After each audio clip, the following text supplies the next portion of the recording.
सांगली लोकसभा मतदारसंघातील महाविकास आघाडीचे उमेदवार शिवसेना उद्धव बाळासाहेब ठाकरे गट पैलवान चंद्रहार पाटील यांना उमेदवारी मिळाल्यापासून मतदारसंघामध्ये कमालीची उत्सुकता निर्माण झाली। तसेच मतदारसंघामध्ये उत्स्फूर्त असा त्यांना पाठिंबा मिळतोय।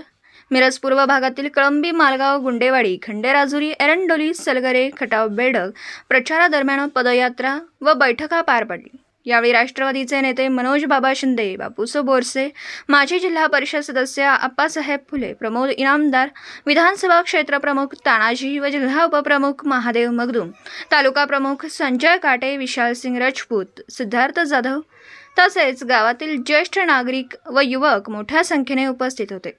पत्रकार राजेंद्र शिंदे, झी न्यूज मराठी।